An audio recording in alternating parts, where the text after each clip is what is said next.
Hello everyone, welcome to PIHU Education. आज video रे आपण मानक पई रहिछि थर्ड MCM तृतीय मासिक क्लस्टर स्तरीय बैठक। एही बैठकर रिजोल्यूशन आपण माने किपरि विद्यालय स्तर रे लिखिबे वा विद्यालय रजिस्टर रे किपरि मेंटेन करिवे सही प्रसंग को नहीं आज वीडियोटी चलतु डेरी न करी आज वीडियोटी स्टार्ट करिबा। थर्ड MCM रिजोल्यूशन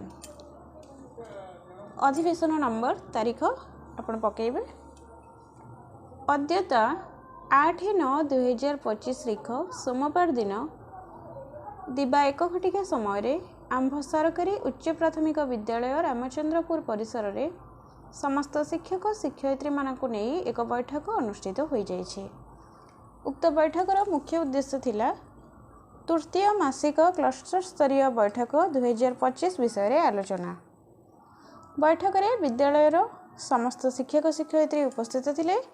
विद्यालय प्रधान शिक्षक बैठक में सभापतित्व करथिले।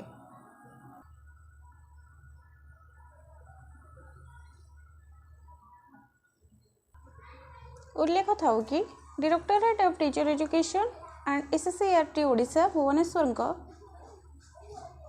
परिपत्र नंबर 5390 तारीख 30/8/2025 अनुजाई सारा राज्य में तृतीय मासिक क्लस्टर स्तरीय बैठक अनुष्ठित होबार निर्देश रही।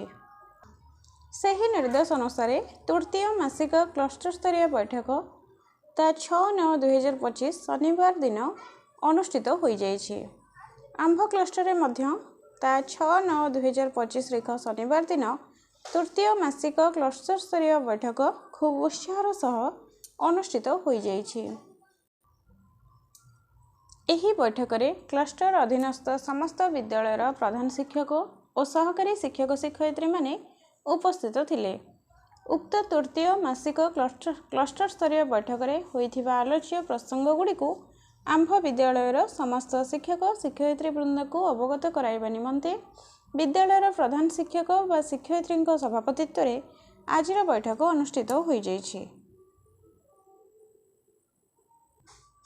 बैठक में निम्न आलोचना मान करा जाइथिला।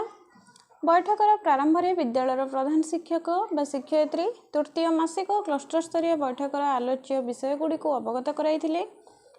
आलोच्य प्रसंग गुड़िक थिला पूर्व बैठकर विवरण पठन, सेप्टेम्बर मासर शैक्षिक कैलेंडर, शिशु बाटिका प्रथम और द्वितीय श्रेणी पर, श्रेणी परिचालना बहुश्रेणी पर, भाषा एवं संख्यागण आधारित, नमूना पाठ्यटिका और शिक्षकों गतिविधि योजना, 5 शिक्षकों द्वारा पाठटिका प्रस्तुति और उपस्थापना, विद्यालय परिदर्शन और आलोचना, शिक्षण सोपान रजिस्टर, पंचम श्रेणी आधारित गणित शिक्षण कार्य एवं विद्यालय स्तर में निपुण सप्ताह पालन। बैठकर प्रारंभ में CRCC महोदय समस्त को स्वागत जणाइबा सह आज दिनर कार्यसूची संपर्क में सूचना प्रदान करथिले। तत्पर पूर्व बैठकर विवरणी पाठ करा सह पूर्व बैठकर विषय वस्तु संबंध में पुनरालोचना मध्य करा जाइथिला। एहापरे सेप्टेम्बर मासर शैक्षिक कैलेंडर विषय आलोचना करा जाइथिला। सेप्टेम्बर मास पई शिशु बाटिका प्रथम द्वितीय और तृतीय श्रेणी पई भाषा और गणित विषय थिबा फलाफल बा शिक्षण फलाफल विषय आलोचना करा जाइथिला।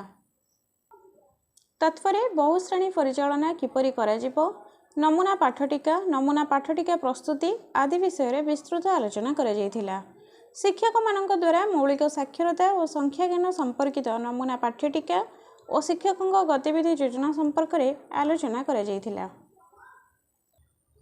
परे शिक्षक मानक द्वारा बहुश्रेणी पर पाठटिका और शिक्षकों गतिविधि योजना प्रस्तुति और उपस्थापना करा जाइथिला। उपस्थित शिक्षक शिक्षयित्री माने विद्यालय परिदर्शन और आलोचना करथिले। शिक्षक माने भेनु स्कूल परिदर्शन करी सही विद्यालयर भौतिक और शैक्षिक परिवेश संपर्क में पर्यवेक्षण करथिले एवं विद्यालयर शैक्षिक वातावरण उन्नति पई मतामत मध्य देइथिले। एहापरे पंचम श्रेणी गणित विषय आधारित शिक्षण कार्य उपस्थापना करा जाइथिला। प्रसंग थिला गुणनियक और गुणितक। शिक्षक और छात्र छात्री मानक पई उपरोक्त प्रसंग आधारित लिंक मध्य शेयर करा जाइथिला, जहाद्वारा से उक्त प्रसंग विषय में अधिक जानीपर। ପରେ ବିଦ୍ୟାଳୟ ସ୍ତରରେ ନିପୁଣ ସପ୍ତାହ କିପରି ପାଳନ କରାଯିବ ସେ ବିଷୟରେ ବିସ୍ତୃତ ଆଲୋଚନା କରାଯାଇଥିଲା। ବିଦ୍ୟାଳୟ ସ୍ତରରେ 8 ସେପ୍ଟେମ୍ବର ଠାରୁ 12 ସେପ୍ଟେମ୍ବର ପର୍ଯ୍ୟନ୍ତ ଏହି କାର୍ଯ୍ୟ ଚାଲୁ ରହିବ। ସଂଖ୍ୟାଗଣ ପାଇଁ 2 ଦିନ, ସାକ୍ଷରତା ପାଇଁ 2 ଦିନ ଏବଂ ଅଭିଭାବକଙ୍କ ଅଂଶଗ୍ରହଣ ପାଇଁ ବିଦ୍ୟାଳୟ ସ୍ତରରେ କାର୍ଯ୍ୟକ୍ରମର ଆୟୋଜନ କରାଯିବ। ଏଫଏଲ୍ଏନ୍ ଶିକ୍ଷକ ଏବଂ ଅଭିଭାବକମାନେ ଉକ୍ତ କାର୍ଯ୍ୟକ୍ରମରେ ସକ୍ରିୟ ଅଂଶଗ୍ରହଣ କରି କାର୍ଯ୍ୟକ୍ରମର ସଫଳ ରୂପାୟନ କରିବା ହେବେ। ଉପରୋକ୍ତ ସମସ୍ତ ପ୍ରସଙ୍ଗଗୁଡ଼ିକ ସମସ୍ତ ଶିକ୍ଷକ ଶିକ୍ଷୟିତ୍ରୀଙ୍କ ଉପସ୍ଥିତିରେ ଆଲୋଚନା ହେବା ସହ ସମସ୍ତେ ସବୁ କାର୍ଯ୍ୟ ସୁଚାରୁ ରୂପେ ସମ୍ପାଦନ କରିବେ ବୋଲି ପ୍ରତିଶ୍ରୁତି ପ୍ରଦାନ କରିଥିଲେ। ଶେଷରେ ସମସ୍ତଙ୍କୁ ଧନ୍ୟବାଦ ଅର୍ପଣ ପୂର୍ବକ ଆଜିର ସଭା ସାଙ୍ଗ କରାଯାଇଥିଲା। ଏହାପରେ ପ୍ରଧାନ ଶିକ୍ଷକଙ୍କ ସ୍ୱାକ୍ଷର ରହିବ ଏବଂ ଉପସ୍ଥିତ ଶିକ୍ଷକ ଶିକ୍ଷୟିତ୍ରୀଙ୍କର ସ୍ୱାକ୍ଷର ରହିବ। ଏ ଥିଲା ଆଜିର ଭିଡ଼ିଓଟି। आशा करुँच भिडियोटी आपको निश्चय भल लगी। जदि भिडियोटी भल लगी थाए तेज निश्चय लाइक करेंगे, शेयर करेंगे एवं आम चैनल को सब्सक्राइब करेंगे। आपणकर मूल्यवान मतामत भी देवे। Thank you.